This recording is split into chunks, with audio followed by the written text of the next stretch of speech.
پاکستان میں رمضان المبارک کا چاند نظر نہیں آیا۔ ملک میں پہلا روزہ اتوار 2 مارچ کو ہوگا۔ چیئرمین مرکزی رؤیت ہلال کمیٹی مولانا عبدالخبیر آزاد نے پریس کانفرنس میں کہا، ملک میں چاند نظر آنے کی کوئی شہادت موصول نہیں ہوئی۔ تمام زونل کمیٹیوں نے بھی اپنے فیصلے سے آگاہ کیا۔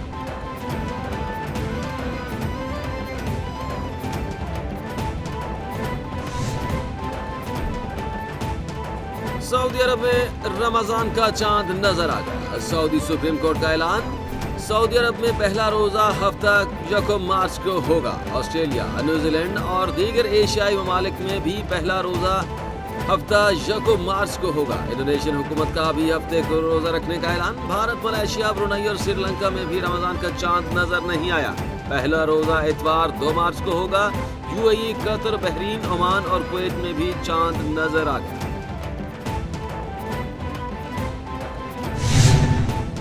مصطفیٰ عامر قتل کیس، گواہوں کا عدالت میں بڑا انکشاف۔ مصطفیٰ عامر قتل کیس کے مرکزی ملزم ارمغان اور اس کے ساتھی شیراز کے جسمانی ریمانڈ میں مزید 5 دن کی توسیع کر دی گئی ہے۔ ملزم ارمغان نے پولیس پر الزام لگایا کہ اسے نہ کھانا دیا جاتا ہے اور نہ واش روم جانے کی اجازت ہے۔ یہ سن کر انسداد دہشت گردی عدالت کے جج نے کہا کہ 10 دن تک باتھ روم جانے والا انسان کھڑا بھی نہیں ہو سکتا۔ اس کے علاوہ جوڈیشل مجسٹریٹ کے سامنے ملزم ارمغان کے گرفتار دونوں ملازمین کے بیانات ریکارڈ کر لیے گئے ہیں۔ گواہوں نے 6 جنوری کو ملزم ارمغان کے گھر پر ہونے والے تمام واقعے کی تفصیلات بیان کر دی اور دونوں ملزمان کو شناخت بھی کر لیا۔ ملزم ارمغان کے ملازمین غلام مصطفیٰ اور زہیب نے بطور گواہ اپنے بیان میں بتایا کہ 6 جنوری کی رات 9 بجے ایک لڑکا آیا۔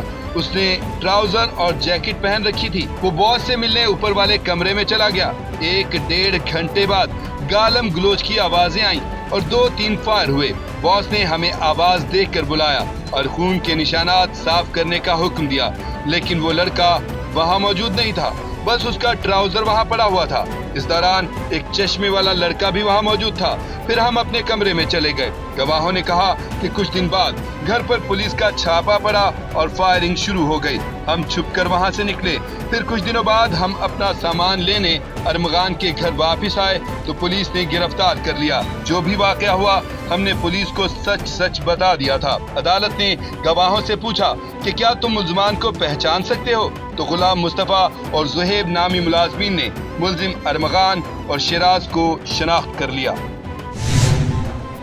ساحر حسن منشیات فروشی، مشہور اداکارہ بھی پارٹنر نکلی۔ اینکر پرسن مہرین سبتین نے دعویٰ کیا ہے کہ مصطفیٰ عامر قتل کیس میں پولیس حکام شدید پریشان ہیں۔ ایک بڑی میٹنگ میں کہا گیا ہے کہ اس کیس میں بڑے لوگوں کے نام سامنے آ رہے ہیں۔